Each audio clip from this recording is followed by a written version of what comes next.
Tem vários pontos aí, né?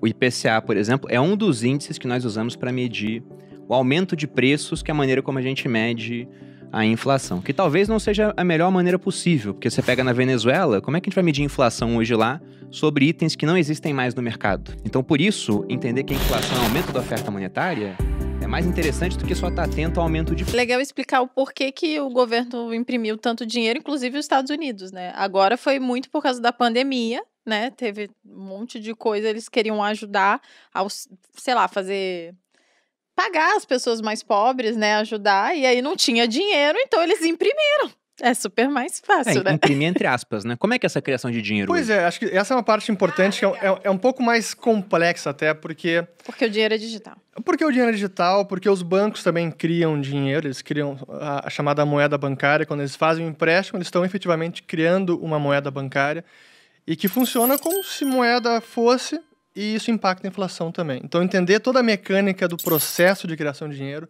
que é a chave. E eu remeto novamente ao Roberto Campos, porque quando ele explicava isso, ele dizia, bom, se a inflação é a expansão monetária, essa é a causa da inflação, qual é a causa da expansão monetária? Porque ele diz que a expansão é a causa causada, qual é a causa causante? Por que estão expandindo a oferta monetária?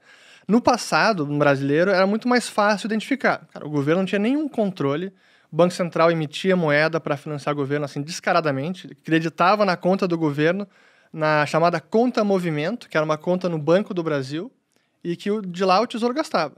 Então, digamos que entrava no vermelho sem parar e o Banco Central injetava dinheiro para cobrir essa conta. Então, era um descontrole completo. Mas, com o Plano Real, conseguiram controlar essa emissão monetária no Brasil. E aí, hoje, quando a gente olha essa expansão monetária, parte é a responsabilidade do governo, pelo déficit fiscal e tudo isso, mas tem parte também que é o próprio processo de expansão de crédito. Os bancos emprestando, e quando o crédito vai crescendo na economia, isso vai aumentando a massa monetária. Que até, fazendo um parênteses, porque é um ponto importante, a gente fala, bom, estamos aumentando a quantidade de dinheiro em circulação, mas como é que a gente mensura isso, né? Quais são as formas que a gente consegue medir a quantidade de dinheiro? E essa também é uma dificuldade, porque a gente tem os chamados agregados monetários, aqueles instrumentos que são desde os mais líquidos aos não tão líquidos, mas que acabam funcionando como dinheiro. A gente começa na base monetária, que é o papel moeda impresso e moeda metálica. E as reservas bancárias, que esse é o dinheiro que os bancos têm junto com o Banco Central. Então essa é a primeira mensuração que a gente tem da quantidade de dinheiro em circulação. Seria o M1.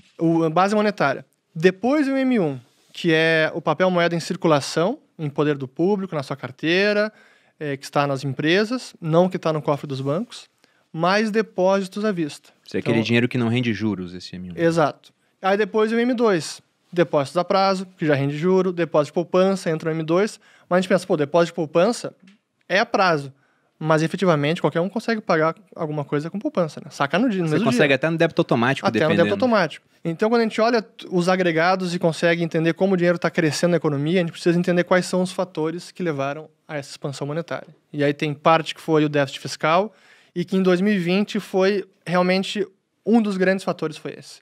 No Brasil, nos Estados Unidos, assim, um negócio absurdo, que nos Estados Unidos não acontecia em 80 anos, olhando essas estatísticas de quantidade de dinheiro, subindo a quase 30% ao ano o M2.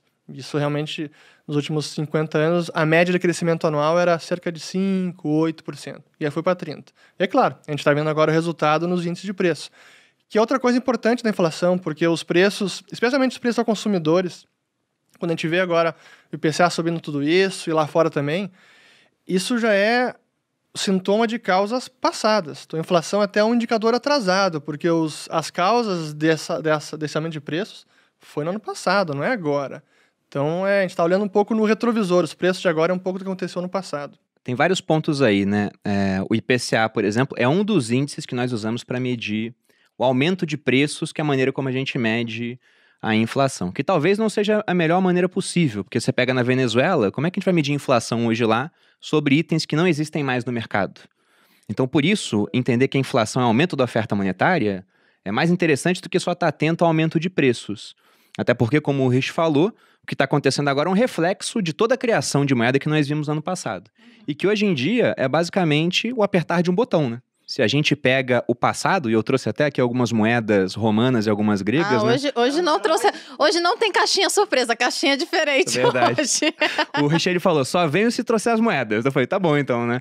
E eu tô com vários denários aqui, alguns áureos romanos e tetradracmas gregos, pra né? quem não tá assistindo no YouTube, né, e tá ouvindo só, ele tá falando de moedas de prata, ouro, moedas Realmente antigas. é real isso aqui. Sim, todas reais. Ele tem. É tipo quando eu compro uma bolsa, ele fala, agora tem certificado, outras coisas tudo. pra comprar. Aí você vê como o valor é subjetivo, né? Eu valorizo muito Exatamente. mais isso aqui do que a bolsa. Inclusive, ele falou pra mim, amor, se eu morresse, o que você ia fazer com as minhas moedas? Eu falei, vender, óbvio. Não, ela perguntou, Indignada. quanto saiu esse áureo aqui da Diva Faustina? Eu falei, o preço de uma bolsa sua, né? Só pra mostrar, né? Absurdo. De fato, a diferença. Ela pode comprar a bolsa, eu posso comprar. Mas o ponto interessante dessas moedas é que lá atrás, a mesma coisa que acontece hoje também acontecia. O governo, ele queria gastar mais.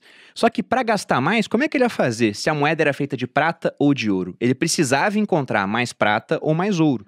Tanto que essa moeda dourada que eu tenho nas minhas mãos aqui, com a face do Nero, né, que foi um imperador Não se engane, ele não romano. tá tocando na moeda, tá? Não pode tocar. Tem não um pode plásticozinho aqui. Essa moeda aqui do imperador romano Nero, feita de ouro, elas só começaram a ser cunhadas, esses áureos, depois que César conquistou a Gália, lá no final, né, do século I antes de Cristo. E aí ele conseguiu uma fonte de ouro, as minas daquele país, eles começaram a cunhar áureos. Só que com o tempo, quando os imperadores queriam cunhar mais moeda, o que eles faziam? Eles começaram a diminuir o peso das moedas. Então o áureo começou ali com mais ou menos 8,5 gramas de ouro, foi diminuindo. Os denários, moedas de prata, começaram com 4,5 e foram diminuindo. No final, começaram a ser adulterados, começaram a colocar cobre. Porque naquela época, para criar mais moeda, ou você conseguia mais metal, ou você adulterava a moeda. Hoje em dia, é o apertar de um botão, porque nem precisa mais imprimir. Teve até um episódio interessante na Argentina. Eles criaram também muita moeda por conta do coronavírus, para dar para as pessoas, ao mesmo tempo que eles fecharam a economia, foi o maior lockdown do mundo.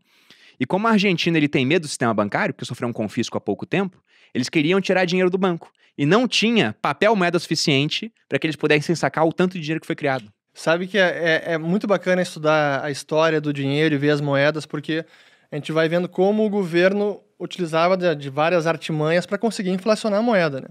Uma das... Sabe as ranhuras das moedas que hoje a gente vê? Eu ia até mostrar aqui que, tipo, eu tenho uma de ouro e provavelmente essa é de prata. De prata. E uma é, tipo, gorda e grande e a outra é pequenininha, né? Porque nitidamente não tem o que fazer com elas, porque o ouro é muito mais valioso Claro. e difícil, escasso e tal. As ranhuras das moedas surgiram como um mecanismo de impedir que eles fizessem a clipagem de moeda. Ou seja, ia esses pedacinhos aqui cortados, o pessoal cortando a moeda realmente para fazer mais moedas, mas eles tentavam fazer com que ela circulasse pelo valor de face, né? Mas realmente, hoje, o processo de impressão de dinheiro pelo Banco Central, eu quando explico isso para as pessoas, elas acham que eu estou brincando, exagerando, mas é realmente um simples registro contábil.